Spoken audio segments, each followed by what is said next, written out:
वाहिगुरु जी का खालसा वाहिगुरु जी की फतेह। गुरु प्यारी गुरु सवारी साध संगत आप जी ਸਵੇਰ ਦੀ ਇਸ ਆਨਲਾਈਨ ਗੁਰਮਤਿ ਕਲਾਸ ਦੇ ਵਿੱਚ ਜੁੜ ਚੁੱਕੇ ਹੋ, ਜਿਸ ਵਿੱਚ ਆਪਾਂ ਲੜੀਵਾਰ ਗੁਰਮਤਿ ਇਤਿਹਾਸ ਨੂੰ ਵਾਚ ਰਹੇ ਹਾਂ। ਸਿੱਖ ਰਾਜ ਕਿਵੇਂ ਗਿਆ ਇਹਦੇ ਅਧੀਨ ਆਪਾਂ ਕਲਾਸਾਂ ਦੀ ਸ਼ੁਰੂਆਤ ਕੀਤੀ ਸੀ, ਜਿਹਦੇ ਵਿੱਚ ਆਪ ਜੀ ਨੇ ਮਹਾਰਾਜਾ ਰਣਜੀਤ ਸਿੰਘ ਦੇ ਸਾਰੇ ਰਾਜ ਬਾਰੇ ਸਰਵਣ ਕੀਤਾ। ਮਹਾਰਾਜਾ ਰਣਜੀਤ ਸਿੰਘ ਤੋਂ ਬਾਅਦ ਦੇ ਕੀ ਹਾਲਾਤ ਹੋਏ ਉਹ ਆਪ ਜੀ ਸਰਵਣ ਕਰ ਰਹੇ ਹੋ। ਸਿੱਖਾਂ ਤੇ ਅੰਗਰੇਜ਼ਾਂ ਦੇ ਯੁੱਧ ਹੋਏ ਜਿਹੜੇ, ਉਹ ਸਾਰਾ ਆਪ ਜੀ ਨੇ ਹਾਲ ਸਰਵਣ ਕੀਤਾ। ਹੁਣ ਅੰਗਰੇਜ਼ ਅਫਸਰ ਜਿਹੜੇ ਨੇ ਉਹ ਪੰਜਾਬ ਦੇ ਵਿੱਚ ਪਹੁੰਚ ਗਏ ਆ, ਤੇ ਕੱਲ ਆਪ ਜੀ ਨੇ ਸਰਵਣ ਕੀਤਾ ਸੀ ਕਿ ਕਿਵੇਂ ਫਿਰ ਸੰਧੀਆਂ ਹੋਈਆਂ। ਉਹ ਸੰਧੀ ਦੀਆਂ ਸ਼ਰਤਾਂ ਜਿਹੜੀਆਂ ਸਨ, ਦੂਜੀ ਸੰਧੀ ਜਿਹਨੂੰ ਕਿਹਾ ਜਾਂਦਾ ਲਾਹੌਰ ਦੀ, ਪਹਿਲੀ ਸੰਧੀ ਜਿਹੜੀ ਸੀ ਉਹ ਕੀਤੀ ਸੀ ਮਹਾਰਾਜਾ ਰਣਜੀਤ ਸਿੰਘ ਨੇ ਅੰਮ੍ਰਿਤਸਰ ਦੀ ਸੰਧੀ ਨਾਲ ਪ੍ਰਸਿੱਧ ਹੈ। ਇਹ ਜਿਹੜੀ ਸੀ ਲਾਹੌਰ ਦੀ ਦੂਜੀ ਸੰਧੀ, ਜੋ ਆਪ ਜੀ ਨੇ ਕੱਲ ਸਰਵਣ ਕੀਤਾ ਸੀ। ਹੁਣ ਉਹਦੇ ਅਧੀਨ ਸਾਧ ਸੰਗਤ ਕੁਝ ਸ਼ਰਤਾਂ ਸਨ ਜਿਹੜੀਆਂ ਅੰਗਰੇਜ਼ਾਂ ਦੁਆਰਾ ਹੀ ਲਾਗੂ ਕਰਨੀਆਂ ਪੈਣੀਆਂ ਸੀ। ਆਪ ਜੀ ਨੇ ਕੱਲ 6ਵੀਂ ਸ਼ਰਤ ਜਿਹੜੀ ਸੀ ਉਹ ਸਰਵਣ ਕੀਤੀ ਸੀ। 6ਵੀਂ ਸ਼ਰਤ ਅੰਗਰੇਜ਼ਾਂ ਨੇ ਜਿਹੜੀ ਰੱਖੀ ਸੀ, ਉਹਨਾਂ ਨੇ ਕਿਹਾ ਸੀ ਕਿ ਮਹਾਰਾਜਾ ਆਪਣੀ ਸਾਰੀ ਬਾਗੀ ਫੌਜ ਨੂੰ ਕੱਢ ਦੇਵੇਗਾ ਤੇ ਉਸ ਤੋਂ ਹਥਿਆਰ ਖੋਹ ਲਵੇਗਾ, ਤੇ ਮਹਾਰਾਜਾ ਨਵੇਂ ਸਿਰਿਓਂ ਉਹਨਾਂ ਅਸੂਲਾਂ ਅਨੁਸਾਰ ਜੋ ਮਹਾਰਾਜਾ ਰਣਜੀਤ ਸਿੰਘ ਦੇ ਸਮੇਂ ਚਾਲੂ ਸਨ, ਨਵੀਂ ਤਨਖਾਹਦਾਰ ਫੌਜ ਭਰਤੀ ਕਰੇਗਾ। ਜਿਹੜੀ ਫੌਜ ਇਸ ਸ਼ਰਤ ਅਨੁਸਾਰ ਕੱਢੀ ਜਾਵੇਗੀ, ਮਹਾਰਾਜਾ ਉਹਦਾ ਸਾਰਾ ਹਿਸਾਬ ਮੁਕਾ ਦੇਵੇਗਾ। ਹੁਣ ਇਹ 6ਵੀਂ ਸ਼ਰਤ ਨੂੰ ਲਾਗੂ ਕਰਨਾ ਕਿਤੇ ਸੌਖਾ ਨਹੀਂ ਸੀ, ਕਿਉਂਕਿ ਆਪ ਜੀ ਨੂੰ ਪਤਾ ਹੈ ਕਿ ਕਿਵੇਂ ਜਿਹੜੀ ਹੈ ਖਾਲਸਾ ਫੌਜ ਹਜੇ ਵੀ ਅੰਮ੍ਰਿਤਸਰ ਦੀ ਧਰਤੀ ਤੇ ਤਿਆਰ ਬਰ ਤਿਆਰ ਬੈਠੀ ਹੈ ਅੰਗਰੇਜ਼ਾਂ ਨਾਲ ਯੁੱਧ ਲੜਨ ਦੇ ਲਈ। ਇਸ ਕਰਕੇ ਅੰਗਰੇਜ਼ਾਂ ਨੂੰ ਇਸ ਗੱਲ ਦਾ ਪਤਾ ਸੀ ਕਿ ਜੇ ਇੱਕਦਮ ਪੰਜਾਬ ਦੇ ਉੱਤੇ ਕਬਜ਼ਾ ਕੀਤਾ ਤੇ ਉਹਦੇ ਨਾਲ ਬੜੇ ਖਤਰੇ ਪੈਦਾ ਹੋ ਸਕਦੇ ਆ, ਸਿੱਖ ਬਾਗੀ ਹੋ ਸਕਦੇ। ਇਸ ਕਰਕੇ ਉਹਨਾਂ ਪਹਿਲੋਂ ਫੌਜ ਨੂੰ ਥੋੜਾ ਕਰ ਦਿੱਤਾ। ਹੁਣ ਇਸੇ ਕੰਮ ਨੂੰ ਅੰਜਾਮ ਦੇਣ ਵਾਸਤੇ ਅਗਲੀਆਂ ਸ਼ਰਤਾਂ ਜਿਹੜੀਆਂ ਉਹ ਰੱਖੀਆਂ ਗਈਆਂ। ਉਹ ਸ਼ਰਤਾਂ ਕਿਹੜੀਆਂ ਸਨ ਜੋ ਗਵਰਨਰ ਜਨਰਲ ਤੇ ਲਾਹੌਰ ਦਰਬਾਰ ਦੇ ਵਿਚਕਾਰ ਹੋਈਆਂ? ਉਹ ਸ਼ਰਤਾਂ ਸੀ, 8 ਸ਼ਰਤਾਂ ਦਾ ਅਹਿਦਨਾਮਾ ਹੋਇਆ ਸੀ। ਪਹਿਲੀ ਸੀ ਕਿ ਅੰਗਰੇਜ਼ੀ ਸਰਕਾਰ 1846 ਦੇ ਅਖੀਰ ਤੱਕ, ਜਦ ਤੱਕ ਨਵੀਂ ਸਿੱਖ ਫੌਜ ਨਵੀਂ ਸ਼ਰਤ ਮੁਤਾਬਕ ਠੀਕ ਨਹੀਂ ਹੋ ਜਾਂਦੀ, ਉਨੀ ਅੰਗਰੇਜ਼ੀ ਫੌਜ ਲਾਹੌਰ ਰੱਖੀ ਜਾਵੇਗੀ ਜਿੰਨੀ ਗਵਰਨਰ ਜਨਰਲ ਮਹਾਰਾਜੇ ਤੇ ਲਾਹੌਰ ਵਾਸੀਆਂ ਦੀ ਰੱਖਿਆ ਵਾਸਤੇ ਠੀਕ ਸਮਝੇਗਾ। ਇਹ ਫੌਜ ਦੇ ਨਾਲ ਮੁੱਕਣ ਤੋਂ ਪਹਿਲਾਂ ਇਸ ਵੇਲੇ ਲਾਹੌਰ ਦਰਬਾਰ ਚਾਵੇ ਹਟਾ ਦਿੱਤੀ ਜਾਵੇਗੀ। ਅੰਗਰੇਜ਼ੀ ਫੌਜ ਸਾਲ ਮੁੱਕਣ ਤੋਂ ਪਿੱਛੋਂ ਲਾਹੌਰ ਨਹੀਂ ਰਹੇਗੀ। ਭਾਵ 1 ਸਾਲ ਵਾਸਤੇ ਅੰਗਰੇਜ਼ੀ ਫੌਜ ਨੂੰ ਲਾਹੌਰ ਵਿੱਚ ਪੱਕਾ ਟਿਕਾਣਾ ਮਿਲ ਗਿਆ। 1 ਸਾਲ ਵਾਸਤੇ ਲਾਹੌਰ 'ਚ ਫੌਜ ਦੇ ਪਹਿਰੇ, ਅੰਗਰੇਜ਼ੀ ਫੌਜ ਦੇ ਪਹਿਰੇ ਜਿਹੜੇ ਲੱਗ ਗਏ। ਇਹਦਾ ਮਤਲਬ ਸੀ ਕਿ ਲਾਹੌਰ ਦੇ ਵਿੱਚ ਜਿਹੜੀ ਸ਼ਾਂਤੀ ਅਮਨ ਕਾਇਮ ਰੱਖੇਗੀ ਉਹ ਅੰਗਰੇਜ਼ ਫੌਜ ਰੱਖੇਗੀ। ਇਹਦੇ ਨਾਲ ਹੀ ਦੂਸਰੀ ਸ਼ਰਤ ਸੀ ਕਿ ਲਾਹੌਰ ਸਰਕਾਰ ਇਸ ਗੱਲ ਨਾਲ ਸਹਿਮਤ ਆ ਕਿ ਅੰਗਰੇਜ਼ੀ ਫੌਜ ਦੇ ਉੱਪਰ ਦੱਸੇ ਕੰਮ ਵਾਸਤੇ ਲਾਹੌਰ ਰਹੇਗੀ। ਉਸ ਨੂੰ ਲਾਹੌਰ ਸ਼ਹਿਰ ਦੇ ਕਿਲੇ ਤੇ ਕਬਜ਼ਾ ਦਿੱਤਾ ਜਾਵੇਗਾ ਅਤੇ ਲਾਹੌਰ ਦੀ ਫੌਜ ਸ਼ਹਿਰੋਂ ਬਾਹਰ ਕੱਢ ਦਿੱਤੀ ਜਾਵੇਗੀ। ਲਾਹੌਰ ਸਰਕਾਰ ਅੰਗਰੇਜ਼ੀ ਫੌਜ ਦੇ ਸਿਪਾਹੀਆਂ ਤੇ ਅਫਸਰਾਂ ਦੇ ਰਹਿਣ ਵਾਸਤੇ ਮਕਾਨ ਦੇਵੇਗੀ।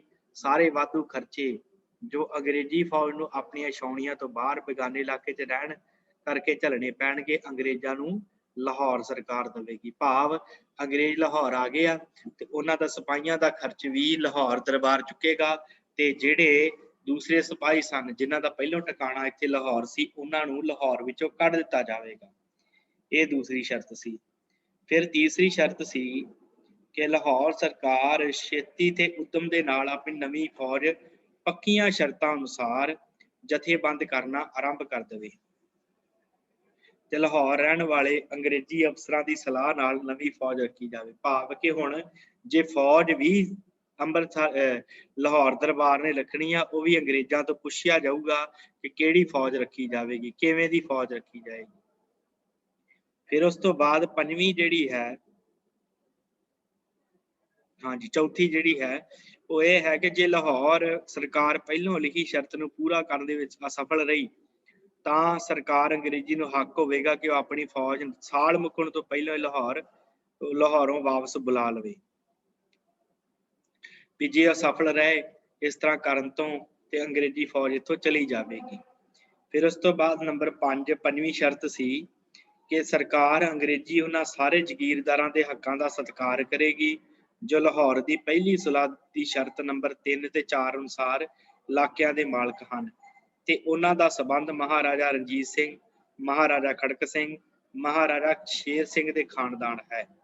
ਸਰਕਾਰ ਅੰਗਰੇਜ਼ੀ ਉਹਨਾਂ ਜ਼ਗੀਰਦਾਰਾਂ ਦੀ ਉਮਰ ਤੱਕ ਉਹਨਾਂ ਦਾ ਕਬਜ਼ਾ ਉਹਨਾਂ ਦੀਆਂ ਜ਼ਗੀਰਾਂ ਉੱਤੇ ਬਹਾਲ ਰੱਖੇਗੀ। ਕਹਿਣ ਤੋਂ ਭਾਵ ਕਿ ਉੱਤੋਂ ਦੀ ਕੰਨ ਜਿਹੜੇ ਉਹ ਫੜਾਏ ਜਾ ਰਹੇ ਆ ਪੰਜਾਬ ਸਰਕਾਰ ਨੂੰ, ਲਾਹੌਰ ਦੀ ਸਰਕਾਰ ਨੂੰ। ਇਸ ਪ੍ਰਕਾਰ ਇਹਨਾਂ ਕਿਹਾ ਕਿ ਤੁਸੀਂ ਜਿਹੜਾ ਹੈ ਇਹ ਸੰਧੀ ਦੇ ਵਿੱਚ ਕਿ ਜਿਹੜੇ ਜ਼ਗੀਰਦਾਰ ਹਨ ਉਹ ਜਿੰਨਾ ਚਿਰ ਜਿਉਂਦੇ ਉਹਨਾਂ ਚਿਰ ਉਹਨਾਂ ਕੋਲ ਜ਼ਗੀਰ ਰਹੇਗੀ, ਜਦੋਂ ਮਰ ਜਾਣਗੇ ਉਹਨਾਂ ਦੀ ਜ਼ਗੀਰ ਅੰਗਰੇਜ਼ ਸਰਕਾਰ ਜ਼ਬਤ ਕਰ ਲਵੇਗੀ। ਇਹਦੇ ਨਾਲ ਹੀ ਅਗਲੀ ਸ਼ਰਤ ਸੀ 6ਵੀਂ ਕਿ ਉਹਨਾਂ ਕਾਰਦਾਰਾਂ ਤੇ ਮੈਨੇਜਰਾਂ ਪਾਸੋਂ ਜੋ ਲਾਹੌਰ ਸੁਲ੍ਹਾ ਦੀ ਸ਼ਰਤ ਨੰਬਰ 3-4 ਅਨੁਸਾਰ ਮਾਮਲਾ ਉਗਰਾਉਣ ਵਿੱਚ ਸਰਕਾਰ ਅੰਗਰੇਜ਼ੀ ਲਾਹੌਰ ਦਰਬਾਰ ਦੀ ਮਦਦ ਕਰੇਗੀ। ਭਾਵ ਸਰਕਾਰ ਅੰਗਰੇਜ਼ੀ ਜਿਹੜੀ ਹੈ ਉਹ ਮਾਮਲਾ ਗਰਾਉਣ ਵਾਸਤੇ ਟੈਕਸ ਇਕੱਠਾ ਕਰਨ ਵਾਸਤੇ ਵੀ ਆਪਣੀ ਫੌਜ ਦੇਵੇਗੀ। ਫਿਰ ਨੰਬਰ 7 ਲਾਹੌਰ ਸਰਕਾਰ ਨੂੰ ਉਹਨਾਂ ਸਾਰੇ ਕਿਲਿਆਂ ਦੇ ਇਲਾਕਿਆਂ ਵਿੱਚੋਂ ਜਿਨ੍ਹਾਂ ਦਾ ਜ਼ਿਕਰ ਪਹਿਲੋਂ ਸ਼ਰਤਾਂ 'ਚ ਹੋਇਆ ਹੈ ਖਜ਼ਾਨਾ ਤੇ ਹੋਰ ਸਰਕਾਰੀ ਜਾਇਦਾਦ ਲੈ ਜਾਣ ਦੀ ਬਿਨਾਂ ਤੋਪਾਂ ਦੇ ਖੁੱਲ੍ਹ ਹੋਵੇਗੀ। ਸਰਕਾਰ ਅੰਗਰੇਜ਼ੀ ਉਹਨਾਂ ਵਿੱਚ ਕੋਈ ਚੀਜ਼ ਰੱਖਣੀ ਨਹੀਂ ਚਾਹੀਦਾ, ਪੂਰੀ ਕੀਮਤ ਦੇ ਕੇ ਰੱਖ ਸਕੇਗੀ। ਸਰਕਾਰ ਅੰਗਰੇਜ਼ੀ ਜਿਹੀਆਂ ਚੀਜ਼ਾਂ ਲੈ ਜਾਣ ਵਿੱਚ ਮਦਦ ਕਰੇਗੀ। ਭਾਵ ਕਿ ਲਾਹੌਰ ਦਰਬਾਰ ਦੇ ਨੂੰ ਲੁੱਟਿਆ ਜਾ ਰਿਹਾ, ਜਿਹੜੀ ਵੀ ਵਸਤੂ ਅੰਗਰੇਜ਼ਾਂ ਦੇ ਹੱਥ ਲੱਗਦੀ ਆ, ਜਿਹੜੀ ਇਹਨਾਂ ਨੂੰ ਚੰਗੀ ਲੱਗਦੀ ਆ ਉਹ ਲੈ ਕੇ ਜਾ ਸਕਦੇ ਆ ਆਪਣੀ ਮਰਜ਼ੀ ਦਾ ਮੁੱਲ ਦੇ ਕੇ। ਫਰੀਤ ਨਹੀਂ ਪਰ ਮਰਜ਼ੀ ਦਾ ਮੁੱਲ ਕਿੰਨਾ ਕੁ ਦੇ ਸਕਦੇ ਸੀ ਉਸ ਹਿਸਾਬ ਨਾਲ। ਦੋਵੇਂ ਸਰਕਾਰਾਂ ਆਪਣੇ ਕਮਿਸ਼ਨਰ ਪੱਕੇ ਕਰਨਗੀਆਂ ਜੋ ਦੋਹਾਂ ਸਰਕਾਰਾਂ ਦੀ ਵਿਚਲੀ ਹੱਦ ਪੱਕੀ ਕਰਨਗੇ। ਜੋ ਲਾਹੌਰ ਦੀ ਸੁਲ੍ਹਾ 9 ਮਾਰਚ 1846 ਈਸਵੀ ਅਨੁਸਾਰ ਹੋਵੇਗੀ। ਦੋਵੇਂ ਸਰਕਾਰਾਂ ਜਿਹੜੀਆਂ ਕਮਿਸ਼ਨਰ ਪੱਕਾ ਕਰਨਗੇ ਤੇ ਉਹ ਕਮਿਸ਼ਨਰ ਜਿਹੜੇ ਆ ਅੰਗਰੇਜ਼ੀ ਰਾਜ ਤੇ ਜਿਹੜਾ ਆ ਸਿੱਖ ਰਾਜ ਇਹਨਾਂ ਦੋਵਾਂ ਦੀਆਂ ਹੱਦਾਂ ਪੱਕੀਆਂ ਕਰਨਗੇ ਕਿ ਇੱਥੋਂ ਤੱਕ ਅੰਗਰੇਜ਼ੀ ਰਾਜ ਹੈ, ਇਸ ਤੋਂ ਅੱਗੇ ਲਾਹੌਰ ਦਾ ਰਾਜ ਹੈ, ਸਿੱਖ ਰਾਜ ਹੈ। ਉਸ ਤੋਂ ਬਾਅਦ 8ਵੀਂ ਜਿਹੜੀ ਹੈ ਸ਼ਰਤ ਉਹ ਇਹ ਰੱਖੀ ਗਈ ਖਜ਼ਾਨੇ ਦੇ ਵਿੱਚ 12 ਕਰੋੜ ਰੁਪਈਆ ਛੱਡ ਕੇ ਮਹਾਰਾਜਾ ਰਣਜੀਤ ਸਿੰਘ ਸੁਰਗਵਾਸ ਹੋਏ ਸਨ। 12 ਕਰੋੜ ਪਰ ਹੁਣ 1.5 ਕਰੋੜ ਵੀ ਨਾ ਨਿਕਲੇ, ਬਹੁਤ ਥੋੜੇ ਸੀ। 1 ਕਰੋੜ ਬਦਲੇ ਜੰਮੂ ਤੇ ਕਸ਼ਮੀਰ ਦਾ ਪਹਾੜੀ ਇਲਾਕਾ ਸਿੱਖਾਂ ਨੇ ਅੰਗਰੇਜ਼ਾਂ ਕੋਲ ਵੇਚਿਆ ਤੇ ਬਾਕੀ 50 ਲੱਖ ਕੁਝ ਖਜ਼ਾਨੇ ਚੋਂ ਤੇ ਕੁਝ ਕਈਆਂ ਸਰਦਾਰਾਂ ਖਾਸ ਕਰਕੇ ਚਤਰ ਸਿੰਘ ਅਟਾਰੀ ਕੋਲੋਂ ਲੈ ਕੇ ਪੂਰਾ ਕੀਤਾ ਗਿਆ ਸੀ। 16 ਮਾਰਚ 1846 ਈਸਵੀ ਨੂੰ ਅੰਮ੍ਰਿਤਸਰ ਦੇ ਵਿੱਚ ਗੁਲਾਬ ਸਿੰਘ ਦੇ ਨਾਲ ਹਾਰਡਿੰਗ ਨੇ ਸੁਲ੍ਹਾ ਕੀਤੀ। 75 ਲੱਖ ਰੁਪਈਆ ਇਸ ਵਿੱਚੋਂ ਸੁਚੇਤ ਸਿੰਘ ਦਾ 18 ਲੱਖ ਕੱਟ ਕੇ ਇਹ ਲੈ ਕੇ ਗੁਲਾਬ ਸਿੰਘ ਨੂੰ ਜੰਮੂ ਤੇ ਕਸ਼ਮੀਰ ਦਰਿਆ ਰਾਵੀ ਤੇ ਅਟਕ ਵਿਚਲਾ ਜਿਹੜਾ ਪਹਾੜੀ ਇਲਾਕਾ ਸੀ ਉਹਦਾ ਸੁਤੰਤਰ ਰਾਜਾ ਬਣਾ ਦਿੱਤਾ ਗਿਆ ਹੈ।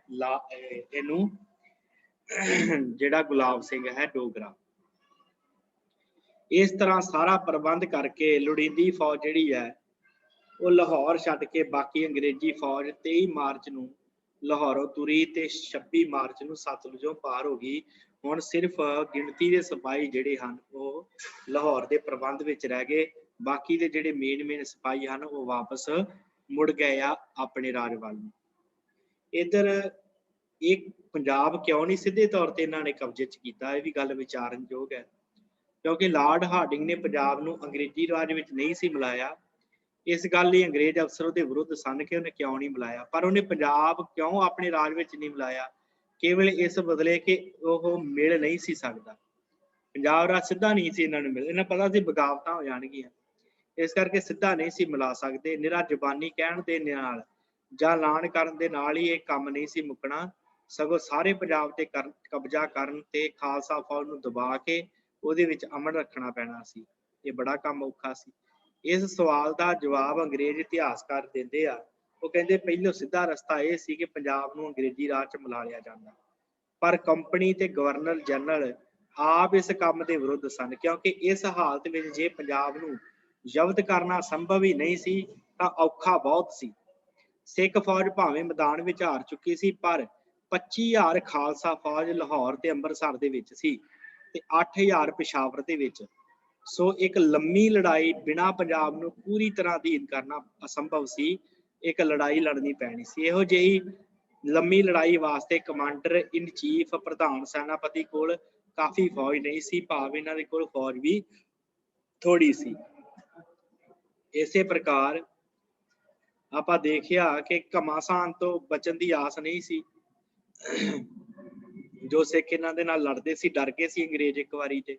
ਲਾਰਡ ਹਾਰਡਿੰਗ ਨੂੰ ਸਮੇਂ ਸਿਰ ਜਿਆਦੀ ਫੌਜ ਹੱਦ ਉੱਤੇ ਚੜ੍ਹਾਈ ਕਰਨ ਤੋਂ ਰੋਕੀ ਰੱਖੀ। ਲਾਹੌਰ ਵਿੱਚ ਸਾਰੇ ਹਿਊਗ ਗੱਫ ਜਿਹੜਾ ਸੀ ਉਹਦੀ ਸਾਰੀ ਫੌਜ 20,000 ਤੋਂ ਘੱਟ ਸੀ, ਜਿਸ ਵਿੱਚੋਂ ਕੁੱਲ 3,500 ਗੋਰੇ ਸਨ। ਘੇਰਾ ਕੱਤਣ ਵਾਸਤੇ 70-80 ਜੰਗੀ ਤੋਪਾਂ ਚਾਹੀਦੀਆਂ ਸੀ ਤੇ ਹਰ ਇੱਕ ਤੋਪ ਦੇ ਪਿੱਛੇ 1000 ਗੋਲੇ ਦੀ ਲੋੜ ਸੀ ਜੇ ਪੰਜਾਬ ਤੇ ਕਬਜ਼ਾ ਕਰਨਾ ਚਾਹੁੰਦੇ ਸੀ ਸਿੱਧਾ। ਪਰ ਉਹਦੇ ਕੋਲ ਸਿਰਫ 30 ਤੋਪਾਂ ਸੀ ਤੇ ਹਰ ਇੱਕ ਤੋਪ ਦੇ ਪਿੱਛੇ 300 ਗੋਲਾ ਸੀ ਬਸ। ਅਤੇ ਸਿੰਧ ਵਿੱਚੋਂ ਜਿਹੜੀ ਤੋਪ ਫੌਜ ਮਦਦ ਵਾਸਤੇ ਆ ਸਕਦੀ ਉਹ ਸਰ ਚਾਰਲਸ ਨੇਪੀਅਰ ਕੋਲ 16,000 ਫੌਜ ਤੇ 60 ਤੋਪਾਂ ਸੀ। ਇਹ ਫੌਜ ਜੋ ਵੇਲੇ ਸਿਰ ਮੈਦਾਨ ਵਿੱਚ ਆ ਸਕਦੀ ਸੀ ਪੰਜਾਬ ਨੂੰ ਅਧੀਨ ਰੱਖਣ ਵਾਸਤੇ ਥੋੜੀ ਸੀ, ਭਾਵ ਇੰਨੇ ਇੱਕ ਫੌਜ ਦੇ ਨਾਲ ਪੰਜਾਬ ਨੂੰ ਅਧੀਨ ਕਰਨਾ ਬੜਾ ਔਖਾ ਸੀ, ਪੰਜਾਬ ਨੂੰ ਸਿੱਧਾ ਕਬਜ਼ੇ 'ਚ ਲੈਣਾ ਬੜਾ ਔਖਾ ਸੀ। ਇੱਕ ਦੂਜਾ ਢੰਗ ਜੋ ਪਿੱਛੇ ਕਈ ਵਾਰ ਵਰਤਿਆ ਗਿਆ ਸੀ ਇਹ ਸੀ ਕਿ ਪੰਜਾਬ ਨੂੰ ਟਕੇ ਭਰਨ ਵਾਲਾ ਰਾਜਵਾੜਾ ਬਣਾ ਦਿੱਤਾ ਜਾਵੇ, ਭਾਵ ਇਹਨਾਂ ਦੇ ਕੋਲ ਟੈਕਸ ਲਿਆ ਜਾਵੇ। ਬਾਕੀ ਤੀਜਾ ਤਰੀਕਾ ਇਹ ਰਹਿ ਗਿਆ ਕਿ ਮਿੱਤਰ ਬਣ ਕੇ ਰਹਿਣ ਵਾਲੀ ਇੱਕ ਬਲਵਾਨ ਸੰਤਰ ਸਰਕਾਰ ਕਾਇਮ ਕੀਤੀ ਜਾਵੇ ਜੋ ਅੰਗਰੇਜ਼ਾਂ ਦੀ ਸਹਾਇਤਾ ਦੀ ਸਦਾ ਲੋੜਵੰਦ ਰਹੇ ਤੇ ਜਿਸ ਤੋਂ ਅੰਗਰੇਜ਼ੀ ਸਰਕਾਰ ਨੂੰ ਹਿੰਦੁਸਤਾਨ ਦੇ ਵਿੱਚ ਕੋਈ ਡਰ ਫਿਕਰ ਨਾ ਹੋਵੇ। ਸੋ ਕਹਿੰਦੇ ਇਸ ਨੀਤੀ ਦੇ ਨਾਲ ਪੰਜਾਬ ਜ਼ਬਤ ਨਹੀਂ ਕੀਤਾ ਗਿਆ, ਇਹ ਨੀਤੀਆਂ ਅਪਣਾਈਆਂ ਗਈਆਂ, ਉਹਨਾਂ ਨਾਲ ਮਿੱਤਰਤਾ ਦੇ ਸੰਬੰਧ ਰੱਖੇ ਗਏ। ਉਸ ਵੇਲੇ ਪੰਜਾਬ ਨੂੰ ਅੰਗਰੇਜ਼ੀ ਰਾਜ ਵਿੱਚ ਮਿਲਾਉਣਾ ਰਾਜਨੀਤੀ ਦੇ ਅਨੁਕੂਲ ਨਹੀਂ ਸੀ। ਲਾਰਡ ਹਾਰਡਿੰਗ ਨੇ ਬੜੀ ਲੰਮੀ ਸੋਚ ਤੋਂ ਕੰਮ ਲਿਆ, ਨਹੀਂ ਤਾਂ ਜੇ ਪੰਜਾਬ ਦੀ ਗੁਲਾਮੀ ਦਾ ਐਲਾਨ ਕਰ ਦਿੱਤਾ ਜਾਂਦਾ ਤੇ ਸਾਰੇ ਪੰਜਾਬ ਦੇ ਵਿੱਚ ਦੰਗੇ ਹੋ ਜਾਣੇ ਸੀ, ਰੌਲਾ ਪੈ ਜਾਣਾ ਸੀ। ਪੰਜਾਬ ਦੀ ਸਾਰੀ ਸਿੱਖ ਵਸੋਂ ਜਿਹੜੀ ਸੀ ਉਹ ਫੌਜੀ ਸੁਭਾਅ ਵਾਲੀ ਸੀ, ਇਹਨਾਂ ਨੂੰ ਪਤਾ ਹੈ, ਸ਼ਸਤਰਧਾਰੀ ਰਹਿੰਦੇ ਸੀ ਸਿੱਖ। ਲਾਹੌਰ ਤੇ ਅੰਮ੍ਰਿਤਸਰ ਦੇ ਦੁਆਲੇ ਪਦਾਲੇ ਜਿੰਨੇ ਵੀ ਸਿੱਖ ਸਿਪਾਹੀ ਫਿਰਦੇ ਸਨ ਉਹਨਾਂ ਦੀਆਂ ਛਾਤੀਆਂ ਵਿੱਚ ਬਦੋ ਬਦੀ ਡੁੱਲਣ ਵਾਸਤੇ ਖੂਨ ਉਬਾਲੇ ਮਾਰ ਰਿਹਾ ਸੀ। ਦੇਸ਼ ਦੇ ਸਾਰੇ ਹਿੱਸਿਆਂ ਵਿੱਚ ਕਿਲਿਆਂ ਵਿੱਚ ਸਿੱਖ ਹੱਥ ਤੇ ਹੱਥ ਰੱਖ ਕੇ ਬੈਠੇ ਸਨ ਕਿ ਹਰ ਇੱਕ ਕੋਲ ਸਮਾਨ ਬਹੁਤ ਸੀ, ਤਿਆਰ ਸੀ ਲੜਾਈ ਲੜਨ ਵਾਸਤੇ।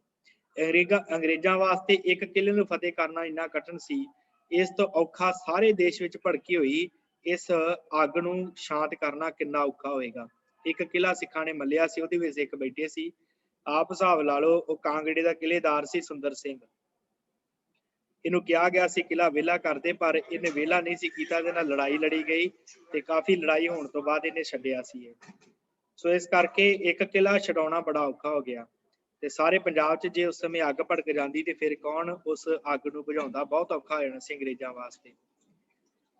ਇਸੇ ਸਮੇਂ 3 ਸਾਲ ਮਗਰੋਂ ਇੱਕ ਸ਼ੇਰ ਸਿੰਘ ਦੀ ਬਗਾਵਤ ਚੇਲਿਆਂ ਵਾਲੀ ਦਾ ਘਮਾਸਾਨ ਮਚਾ ਸਕਦੀ ਹੈ, ਤਾਂ ਅੰਦਾਜ਼ਾ ਲਾਉਣਾ ਔਖਾ ਹੈ ਕਿ ਸਾਰੇ ਮੁਲਕ ਦੀ ਬਗਾਵਤ ਕਿੰਨਾ ਭਿਆਨਕ ਹੁੰਦੀ।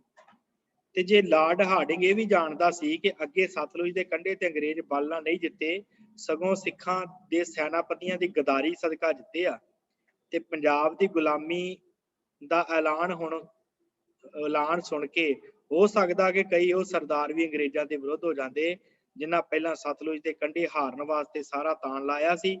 ਇਸ ਵੇਲੇ ਵੀ ਲਾਲ ਸਿੰਘ ਤੇ ਤੇਜ ਸਿੰਘ ਤੇ ਗੁਲਾਬ ਸਿੰਘ ਤੋਂ ਬਿਨਾਂ ਹੋਰ ਕੋਈ ਇਸ ਦੇਸ਼ ਵਿੱਚ ਖੁਸ਼ ਨਹੀਂ ਸੀ।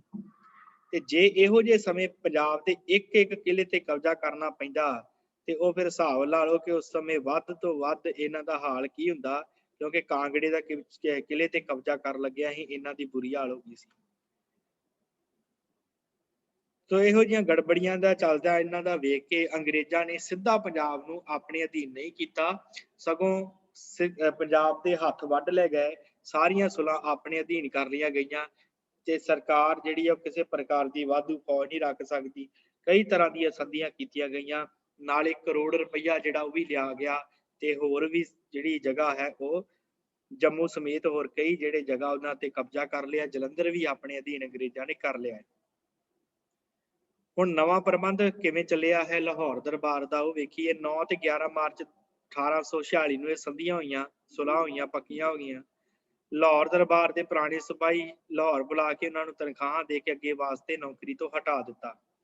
ਸੁਲਾਹ ਅਨੁਸਾਰ ਅੰਗਰੇਜ਼ੀ ਫੌਜ ਸਰ ਜੌਨ ਲਿਟਲ ਦੀ ਕਮਾਂਡ ਹੇਠ ਲਾਹੌਰ ਰੱਖੀ ਗਈ।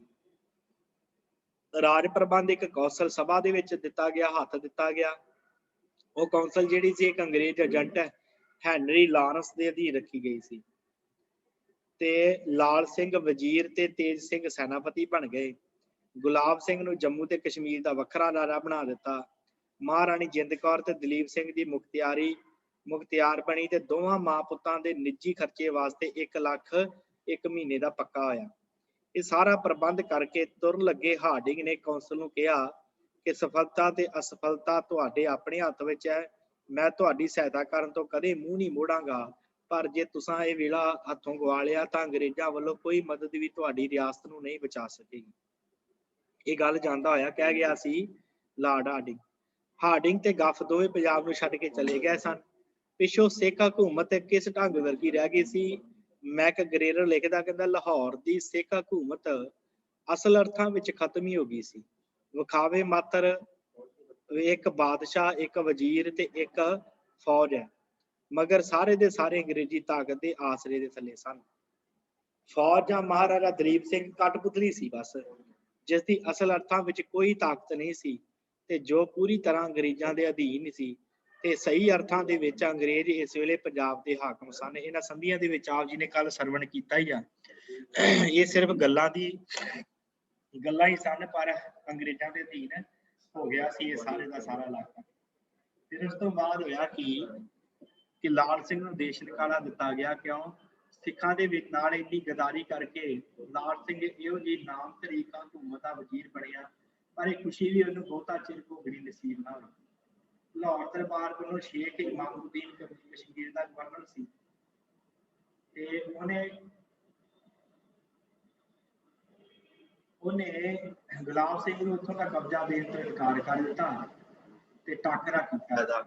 ਅਕਤੂਬਰ ਦੇ ਵਿੱਚ ਹੈਨਰੀ ਲਾਰੈਂਸ ਜਿਹੜਾ ਸੀ ਤੇ ਸਰਦਾਰ ਸ਼ੇਰ ਸਿੰਘ 10,000 ਫੌਜ, ਜਿਹਦੀ ਮਦਦ ਵਾਸਤੇ ਕੁਛ ਅੰਗਰੇਜ਼ੀ ਫੌਜ ਜਲੰਧਰ ਦੁਆਬੇ ਤੋਂ ਆ ਗਈ ਸੀ, ਲੈ ਕੇ ਕਸ਼ਮੀਰ ਗਏ ਤੇ ਗੁਲਾਬ ਸਿੰਘ ਨੂੰ ਉੱਥੋਂ ਦਾ ਕਬਜ਼ਾ ਦਵਾਇਆ। ਸ਼ੇਖ ਇਮਾਮੁਦੀਨ ਨੂੰ ਫੜ ਕੇ ਲਾਹੌਰ ਲਿਆਂਦਾ ਗਿਆ ਤੇ ਸ਼ੇਖ ਨੇ ਲਾਰੈਂਸ ਨੂੰ ਲਾਲ ਸਿੰਘ ਵਜ਼ੀਰ ਦੀਆਂ 3 ਚਿੱਠੀਆਂ ਦਿੱਤੀਆਂ, ਜਿਨ੍ਹਾਂ ਉੱਤੇ ਵਜ਼ੀਰ ਦੀ ਸਹੀ ਦਸਤਖਤ ਕੀਤੇ ਸੀ ਤੇ ਜਿਨ੍ਹਾਂ ਵਿੱਚ ਗੁਲਾਬ ਸਿੰਘ ਦਾ ਟਾਕਰਾ ਕਰਨ ਬਾਰੇ ਲਿਖਿਆ ਗਿਆ ਸੀ।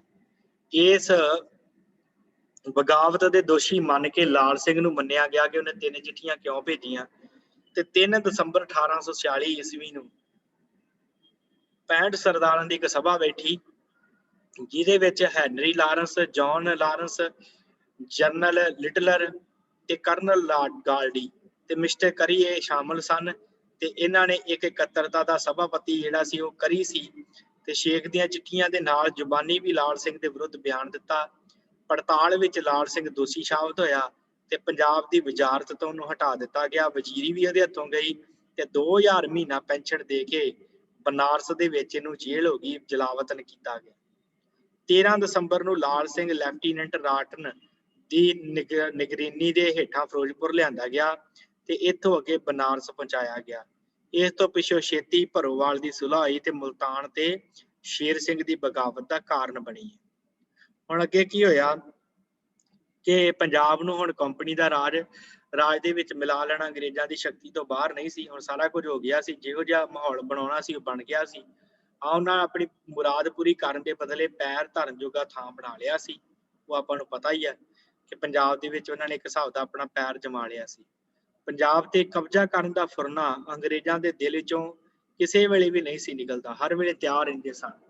ਮੈਕਗ੍ਰੇਗਰ ਲਿਖਦਾ, ਕਹਿੰਦਾ ਕਿ ਅੰਤ ਇੱਕ ਦਿਨ ਛੇਤੀ ਜਾਂ ਚਿਰ ਪਾ ਕੇ ਸਾਨੂੰ ਵੱਛ ਪੰਜਾਬ ਨੂੰ ਅੰਗਰੇਜ਼ੀ ਰਾਜ 'ਚ ਮਿਲਾਉਣਾ ਪਵੇਗਾ, ਭਾਵੇਂ ਕਿੰਨਾ ਖਰਚ ਦੀ ਮਿਹਨਤ ਕਰਨੀ ਪਵੇ।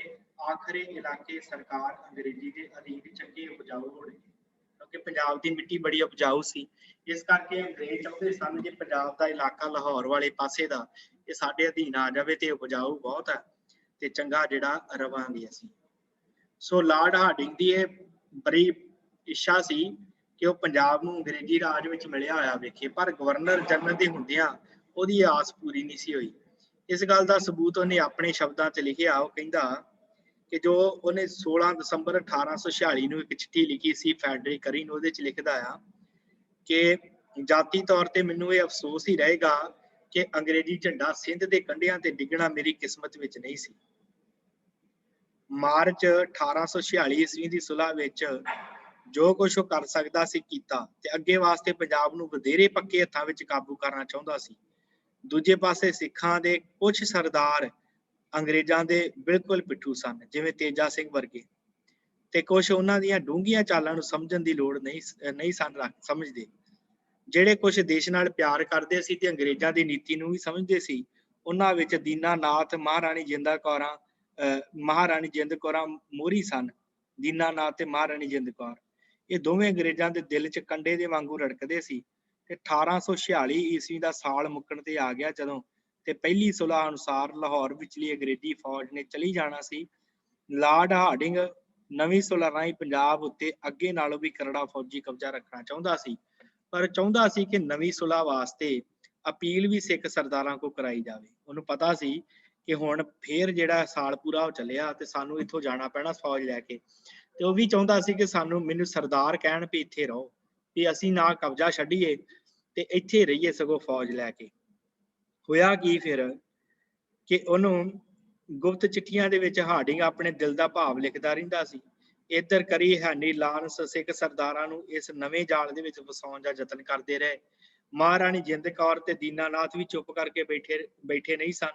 ਉਹ ਪੰਜਾਬ ਦੇ ਨਵੇਂ ਪ੍ਰਬੰਧ ਵਾਸਤੇ ਛੋਟੇ ਵੱਡੇ ਸਰਦਾਰਾਂ ਨੂੰ ਇਕੱਠਾ ਕਰਦੇ ਰਹੇ, ਤਾਂ ਕਿ ਨਵੇਂ ਪ੍ਰਬੰਧ ਵਿੱਚੋਂ ਅੰਗਰੇਜ਼ਾਂ ਦਾ ਹੱਥ ਬਿਲਕੁਲ ਕੱਢ ਦਿੱਤਾ ਜਾਵੇ। ਇਸ ਧੜੇ ਨੇ ਨਵੀਂ ਸੁਲ੍ਹਾ ਦੀਆਂ ਸ਼ਰਤਾਂ ਮੰਨਣ ਤੋਂ ਨਾ ਕਰ ਦਿੱਤੀ। ਸੋ ਕਰੀ ਜਿਹੜਾ ਸੀ ਉਹ ਸਾਰੇ ਸਮਾਚਾਰ ਹਾਰਡਿੰਗ ਲਿਖਦਾ ਸੀ, ਕਿਉਂਕਿ ਇਹਦੇ ਅਧੀਨ ਸੀ ਸਾਰਾ ਕੰਮ। ਤੇ ਡਾਕਟਰ ਗੰਡਾ ਸਿੰਘ ਨੇ ਆਪਣੀ ਪੁਸਤਕ 'ਚ ਗੱਲ ਲਿਖੀ ਆ ਸਿੱਖ ਇਤਿਹਾਸ ਬਾਰੇ, ਸ਼ਬਦ ਉਹਨੇ ਉਹ ਲਿਖੇ ਆ ਕਿ ਹਾਰਡਿੰਗ ਦੀਆਂ ਕੁਝ ਚਿੱਠੀਆਂ ਦਾ ਵੇਰਵਾ ਏਦਾਂ ਹੈ ਕਿ ਹਾਰਡਿੰਗ ਭਰੋਵਾਲ ਤੋਂ ਕਰੀ ਨੂੰ 10 ਦਸੰਬਰ 1846 ਈਸਵੀ ਉਹਦੇ ਵਿੱਚ ਲਿਖਦਾ ਹੈ ਕਿ ਮੈਨੂੰ ਇਸ ਗੱਲ ਬਾਬਤ ਕੋਈ ਸ਼ੱਕ ਨਹੀਂ ਕਿ ਤੂੰ ਹੀ ਇੱਕ ਸਭ ਤੋਂ ਜ਼ਿਆਦਾ ਲਾਇਕ ਹੈ ਕਿ ਪੰਜਾਬ ਦੀਆਂ ਮੌਜੂਦਾ ਮੁਸ਼ਕਲਾਂ ਵਿੱਚ ਉੱਥੋਂ ਦੇ ਅੰਗਰੇਜ਼ੀ ਪ੍ਰਬੰਧ ਨੂੰ ਕਾਮਯਾਬ ਬਣਾ ਸਕੀ, ਤੇ ਇਸ ਹਾਲਤ ਵਿੱਚ ਮੈਂ ਤੈਨੂੰ ਲੈਫਟੀਨੈਂਟ ਗਵਰਨਰ ਦੇ ਬਰਾਬਰ ਦੇ ਦਰਜੇ ਤੇ ਰੱਖਣਾ ਚਾਹੁੰਦਾ ਹਾਂ। ਦਰਬਾਰ ਦੇ ਸਰਦਾਰਾਂ ਦੀ ਨਾਂ ਬਿਲਕੁਲ ਕੁਦਰਤੀ ਹੈ, ਪਰ ਇਹ ਬੜਾ ਜ਼ਰੂਰੀ ਹੈ ਕਿ ਇਹ ਤਜਵੀਜ਼ ਪਹਿਲਾਂ ਉਹਨਾਂ ਵੱਲੋਂ ਹੋਵੇ ਅਤੇ ਉਹਨਾਂ ਵੱਲੋਂ ਕਿਸੇ ਵੀ ਲਿਖਤ ਵਿੱਚ ਗੱਲ ਸਾਫ਼ ਅੱਖਰਾਂ ਵਿੱਚ ਲਿਖੀ ਹੋਈ ਆਉਣੀ ਚਾਹੀਦੀ ਆ। ਤੇ ਇਸ ਬੜੀ ਭਾਰੀ ਜ਼ਿੰਮੇਵਾਰੀ ਨੂੰ ਚੁੱਕਣ ਲਈ ਸਾਡੇ ਵੱਲੋਂ ਝਿਜਕ ਸਾਫ਼ ਦੱਸੀ ਜਾਣੀ ਚਾਹੀਦੀ ਹੈ ਵੀ ਸਾਨੂੰ ਸਰਦਾਰ ਆਪ ਕਹਿਣ ਵੀ ਪੰਜਾਬ ਦੇ ਵਿੱਚ ਰਹੋ, ਤੁਸੀਂ ਜਾਓ ਨਾ, ਕਿਉਂਕਿ ਸਾਲ ਇਹਨਾਂ ਦਾ ਪੂਰਾ ਹੋ ਗਿਆ ਸੀ। ਉਹ ਸੰਧੀ ਖਤਮ ਹੋਣ ਵਾਲੀ ਸੀ ਕਿ ਸਾਲ ਤੱਕ ਫੌਜ ਇਹ ਜਿਹੜੀ ਹੈ ਅੰਗਰੇਜ਼ੀ ਫੌਜ ਇੱਥੇ ਰਹੇਗੀ ਪੰਜਾਬ ਦੇ ਵਿੱਚ। ਹੁਣ ਇਹ ਜਾਣਾ ਇਹਨਾਂ ਨੂੰ ਪਤਾ ਕਿ ਚਲੇ ਜਾਣਾ, ਪਰ ਇਹ ਚਾਹੁੰਦੇ ਸਨ ਕਿ ਸਰਦਾਰ ਸਾਨੂੰ ਕਹਿਣ ਵੀ ਇੱਥੇ ਰਹੋ। ਇਸ ਕਰਕੇ ਇਹਨਾਂ ਵਿਉਂਤਾਂ ਗੁੰਦਣੀਆਂ ਸ਼ੁਰੂ ਕਰ ਦਿੱਤੀਆਂ। ਫਿਰ ਕੁਝ ਦਿਨਾਂ ਦੀ ਜਿਹੜੀ ਦੇਰ ਹੋ ਜਾਣੀ ਮਾਮੂਲੀ ਜੀ ਗੱਲ ਆ, ਤੇ ਕਹਿੰਦਾ ਕਿ ਮੈਂ ਸਰ ਜਾਨ ਹਾਬ ਹਾਊਸ ਦੀ ਚਿੱਠੀ ਦੀ ਪਲ ਪਲ ਡੀਕ ਕਰ ਰਿਹਾ ਹਾਂ। ਮੈਨੂੰ ਨਹੀਂ ਪਤਾ ਕਿ ਕਿਸ ਬਕਾਇਦਾ ਰਕਮ ਅਨੁਸਾਰ ਰਾਣੀ ਕਾਰ ਮੁਖਤਿਆਰ ਬਣੀ ਹੈ। ਮੇਰਾ ਅਨੁਭਵ ਹੈ ਕਿ ਉਹ ਮਹਾਰਾਜੇ ਦੀ ਮਾਤਾ ਤੇ ਰਖਵਾਲੀ ਹੋਣ ਦੀ ਕੁਦਰਤੀ ਤੇ ਅਣਪੁੱਛੀ ਹੈਸੀਅਤ ਵਿੱਚ ਕਾਰ ਮੁਖਤਿਆਰ ਬਣੀ ਹੈ। ਜੇ ਸਰਦਾਰ ਤੇ ਰਸੂਖ ਵਾਲੇ ਹਾਕਮ, ਖਾਸ ਤੌਰ ਤੇ ਅਟਾਰੀ ਵਾਲੇ ਸਰਦਾਰ, ਮਹਾਰਾਜੇ ਦੀ ਛੋਟੀ ਉਮਰ ਦੇ ਦਿਨਾਂ ਦੇ ਵਿੱਚ ਸਰਕਾਰ ਅੰਗਰੇਜ਼ੀ ਨੂੰ ਉਸਦੇ ਰਖਵਾਲੇ ਬਣਨ ਦੀ ਪ੍ਰੇਰਨਾ ਭਰੀ ਬੇਨਤੀ ਕਰਨ ਤਾਂ ਚੁਪੀਤੇ ਹੀ ਰਾਣੀ ਦੀ ਤਾਕਤ ਖਤਮ ਹੋ ਜਾਵੇਗੀ। ਕਹਿੰਦੇ ਵੀ ਤੂੰ ਇੰਜ ਕਰ, ਤੂੰ ਸਰਦਾਰਾਂ ਨੂੰ ਕਹਿ ਕਿ ਅੰਗਰੇਜ਼ੀ ਸਰਕਾਰ ਜਿਹੜੀ ਹੈ ਉਹ ਮਹਾਰਾਜਾ ਦਲੀਪ ਸਿੰਘ ਦੀ ਰੱਖਿਅਕ ਹੋਏਗੀ, ਸਾਰਾ ਪ੍ਰਬੰਧ ਉਹ ਸਾਂਭੇਗੀ, ਮਹਾਰਾਜਾ ਦਲੀਪ ਸਿੰਘ ਨੂੰ ਆਪਣੀ ਕੋਲ ਰੱਖੇਗੀ, ਉਹਨਾਂ ਸਾਰੀ ਰਖਵਾਲੀ ਜਿਹੜੀ ਉਹਦੀ ਕਰਨਗੇ। ਇਹਦੇ ਨਾਲ ਕੀ ਹੋਏਗਾ, ਮਹਾਰਾਣੀ ਜਿੰਦ ਕੌਰ ਦਾ ਜਿਹੜਾ ਪ੍ਰਭਾਵ ਉਹ ਖਤਮ ਹੋ ਜਾਏਗਾ ਮਹਾਰਾਜਾ ਦਲੀਪ ਸਿੰਘ ਤੋਂ, ਤੇ ਇਸ ਤਰ੍ਹਾਂ ਜਿਹੜੀ ਹਕੂਮਤ ਸਾਡੇ ਹੱਥਾਂ 'ਚ ਆ ਜਾਏਗੀ। ਇਹ ਲਿਖਤੀ ਉਹਨੇ ਦਿੱਤਾ। ਫਿਰ ਉਸ ਤੋਂ ਬਾਅਦ ਅੱਗੇ ਲਿਖਦਾ ਕਿ ਇਹ ਗੱਲ ਸਾਫ਼ ਤੌਰ ਤੇ ਲਿਖਤ 'ਚ ਲਿਆਂਦੀ ਜਾਵੇਗੀ ਕਿ ਨੌਜਵਾਨ ਮਹਾਰਾਜੇ ਦੇ ਰਖਵਾਲੇ ਦੀ ਹੈਸੀਅਤ ਵਿੱਚ ਤੇ ਰਾਜ ਪ੍ਰਬੰਧ ਕਰਨ ਦੀ ਮਹਾਰਾਜੇ ਦੀ ਤਰਫੋਂ ਕਾਰ ਮੁਖਤਿਆਰੀ ਦੇ ਸਾਰੇ ਇਖਤਿਆਰ ਦੇ ਕੰਮ ਸਰਕਾਰ ਅੰਗਰੇਜ਼ੀ ਦੇ ਹੱਥਾਂ ਦੇ ਵਿੱਚ ਰਹਿਣਗੇ। ਫਿਰ 12 ਦਸੰਬਰ ਦੀ ਚਿੱਠੀ ਵਿੱਚ ਹਾਰਡਿੰਗ ਲਿਖਦਾ ਕਰੀ ਨੂੰ ਕਿ ਸਿੱਖ ਦਰਬਾਰ ਵੱਲੋਂ ਇਹ ਸ਼ਰਤ ਪੇਸ਼ ਕਰਨ ਲਈ, ਅਰਥਾਤ ਸਾਡੀ ਮਦਦ ਦੇ ਜਾਰੀ ਰਹਿਣ ਦੇ ਮੁੱਲ ਵਜੋਂ ਕਿਸੇ ਵੀ ਸਾਡੀ ਸ਼ਰਤ ਨੂੰ ਪ੍ਰਵਾਨ ਕਰ ਲੈਣ ਲਈ ਰਜਾਮੰਦੀ ਹਾਸਲ ਕਰਨ ਵਾਸਤੇ ਹਿੰਮਤ ਨਾਲ ਉਹਨਾਂ ਦੇ ਪਿੱਛੇ ਲੱਗੇ ਰਹੋ। ਵਾਧੂ ਸ਼ਰਤਾਂ ਦੇ ਮੁੱਖ ਬੰਦ ਵਿੱਚ ਇਹ ਬੇਨਤੀ ਐਨ ਸਾਫ਼ ਤੌਰ ਤੇ ਉਹਨਾਂ ਸਿੱਖਾਂ ਕੋਲ ਵੱਲੋਂ ਹੋਣੀ ਚਾਹੀਦੀ ਆ ਕਿ ਤੁਸੀਂ ਪੰਜਾਬ ਵਿੱਚ ਰਹੋ। ਇਹ ਗੱਲ ਉਸ ਸਿੱਖਾਂ ਵੱਲੋਂ ਲਿਖਤੀ ਤੌਰ ਤੇ ਹੋਣੀ ਚਾਹੀਦੀ ਆ ਕਿ ਅੰਗਰੇਜ਼ ਪੰਜਾਬ ਦੇ ਵਿੱਚ ਰਹਿਣ ਤੇ ਪ੍ਰਬੰਧ ਸੰਭਾਲਣ। ਸਰਦਾਰਾਂ ਨੂੰ ਇਹ ਜ਼ੋਰ ਲਾਉਂਦੇ ਪਏ ਸੀ ਕਿ ਇਹ ਗੱਲ ਤੇ ਆ ਜਾਣ। ਹੈਨਰੀ ਲਾਂਸ ਜਿਹੜਾ ਸੀ ਤੇ ਕਰੇ ਇਹਨਾਂ ਨੇ ਆਪਣੇ ਸਹਿਮਤ ਸਰਦਾਰਾਂ ਨੂੰ ਹੋਣ ਵਾਲੀ ਸੁਣਨ ਵਾਸਤੇ ਰਾਜੀ ਕਰਾ ਲਿਆ ਤੇ ਨਵੇਂ ਪ੍ਰਬੰਧ ਵਿੱਚ ਉਹਨਾਂ ਸਾਰੀਆਂ ਜ਼ਮੀਨਾਂ ਕਾਇਮ ਰਹਿਣ ਦਾ ਭਰੋਸਾ ਦਿਵਾਇਆ। ਅੰਗਰੇਜ਼ਾਂ ਦੀ ਚਾਲ ਨੇ ਲਾਹੌਰ ਦਰਬਾਰ ਦੇ ਸਰਦਾਰਾਂ ਨੂੰ ਦੂਰ ਧੜੇ ਕਰ ਦਿੱਤੇ। ਇਸੇ ਦਾ ਧੜਾ ਚਾਹੁੰਦਾ ਸੀ ਕਿ ਹਰ ਤਰ੍ਹਾਂ ਦੀਆਂ ਸ਼ਰਤਾਂ ਮੰਨ ਕੇ ਅੰਗਰੇਜ਼ਾਂ ਨੂੰ ਲਾਹੌਰ ਟਿਕਾਈ ਰੱਖਿਆ ਜਾਵੇ ਤੇ ਦੀਨਾਨਾਥ ਤੇ ਮਹਾਰਾਣੀ ਜਿੰਦ ਕੌਰ ਦਾ ਧੜਾ ਕਹਿੰਦਾ ਸੀ ਅੰਗਰੇਜ਼ਾਂ ਤੋਂ ਹਰ ਤਰ੍ਹਾਂ ਸੁਤੰਤਰ ਹੋਣਾ ਚਾਹੀਦਾ। ਇਹਨਾਂ ਦੋਵਾਂ ਧੜਿਆਂ ਦੀ ਖਿੱਚੋਤਾਣ ਵੱਧਦੀ ਵੇਖ ਕੇ ਕੁਝ ਪਤਵੰਤੇ ਸੱਜਣਾਂ ਨੇ ਵਿੱਚ ਪੈ ਕੇ ਸਮਝੌਤਾ ਕਰਾਤਾ ਤੇ ਦੋ ਪਲਟਨਾਂ ਤੇ ਏਜੰਟ ਨੂੰ ਕੁਝ ਮਹੀਨੇ ਹੋਰ ਲਾਹੌਰ ਵਿੱਚ ਰੱਖ ਲਿਆ, ਜੋ ਮਹਾਰਾਜਾ ਦਲੀਪ ਸਿੰਘ ਤੇ ਸਰਕਾਰ ਹਿੰਦ ਦੇ ਸਕੱਤਰ ਫੈਡਰਿਕ ਕਰੀ ਦੇ ਨਾਮ ਤੇ 30 ਮੱਘਰ 1903 ਬਿਕਰਮੀ 14 ਦਸੰਬਰ 1946 ਈਸਵੀ ਨੇ ਚਿੱਠੀ ਦੇ ਵਿੱਚ ਲਿਖਿਆ ਗਿਆ। ਉਹ ਚਿੱਠੀ ਕੀ ਸੀ? ਕਿਉਂਕਿ ਗਵਰਨਰ ਜਨਰਲ ਇਸ ਰਾਜ ਨੂੰ ਕਾਇਮ ਰੱਖਣ ਦਾ ਚਾਹਵਾਨ ਹੈ, ਇਸ ਲਈ ਇਹ ਗੱਲ ਚੰਗੀ ਨਹੀਂ ਕਿ ਇੱਥੇ ਠਹਿਰੀ ਹੋਈ ਸਾਰੀ ਦੀ ਸਾਰੀ ਫੌਜ ਹੋਰ ਜ਼ਿਆਦਾ ਖੇਚਲ ਦਿੱਤੀ ਜਾਵੇ, ਪਰ ਮੁਲਕ ਦੇ ਪ੍ਰਬੰਧ ਦੀ ਜ਼ਰੂਰਤ ਦਾ ਖਿਆਲ ਕਰਕੇ ਤੇ ਇਹ ਵੇਖ ਕੇ ਫੌਜ ਹਟਾ ਲੈਣ ਦਾ ਵੇਲਾ ਨੇੜੇ ਆ ਗਿਆ ਹੈ।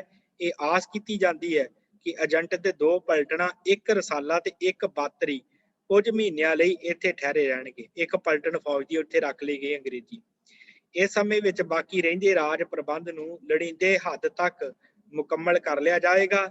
ਇਸ ਗੱਲ ਦੇ ਵਿੱਚ ਕੋਈ ਸ਼ੱਕ ਨਹੀਂ ਕਿ ਪਹਿਲੇ ਅਹਿਦਨਾਮੇ ਅਨੁਸਾਰ ਹੈਨਰੀ ਲਾਂਸ ਰਾਜ ਪ੍ਰਬੰਧ ਕਰਨ ਲਈ ਹਰ ਪ੍ਰਕਾਰ ਦੀ ਸਹਾਇਤਾ ਕਰਦਾ ਰਹੇਗਾ। ਸੋ ਇਸ ਪ੍ਰਕਾਰ ਸਾਧ ਸੰਗਤ ਇਹਨਾਂ ਨੇ ਜਿਹੜੀ ਆ ਇਹ ਸਹਾਇਤਾ ਕਰਨ ਵਾਸਤੇ ਫਿਰ ਲਾਹੌਰ ਦਰਬਾਰ ਦੇ ਵਿੱਚ ਆਪਣੀ ਇੱਕ ਪਲਟਨ ਫੌਜ ਤੇ ਨਾਲ ਉਹਨਾਂ ਦਾ ਏਜੰਟ ਮੁੱਖ ਜਿਹੜਾ ਸੀ ਕਰੀ ਉਹਨੂੰ ਵੀ ਉੱਥੇ ਰੱਖਿਆ ਤੇ ਆਪ ਵੀ ਲਾਹੌਰ ਦਰਬਾਰ ਦੇ ਨੇੜੇ ਹੈ। ਸੋ ਇਸ ਤਰ੍ਹਾਂ ਦੋ ਧੜੇ ਜਿਹੜੇ ਸੀ ਲਾਹੌਰ ਦਰਬਾਰ ਦੇ ਬਣ ਗਏ। ਉਸ ਤੋਂ ਅੱਗੇ ਕਿਵੇਂ ਫਿਰ ਇਹ ਗੱਲਬਾਤ ਆਉਂਦੀ ਹੈ ਕਿ ਆਪਾਂ ਆਉਣ ਵਾਲੇ ਦਿਨਾਂ ਦੇ ਵਿੱਚ ਜਾਣਾਂਗੇ। ਸੋ ਇੱਥੇ ਹੀ ਸਾਧ ਸੰਗਤ ਸਮਾਪਤੀ ਹੈ। ਦੁਨੀਆ ਭੁੱਲਾ ਚੁੱਕਾ ਦੀ ਬਣਾਓ ਫਤਿਹ। ਵਾਹਿਗੁਰੂ ਜੀ ਕਾ ਖਾਲਸਾ, ਵਾਹਿਗੁਰੂ ਜੀ ਕੀ ਫਤਿਹ।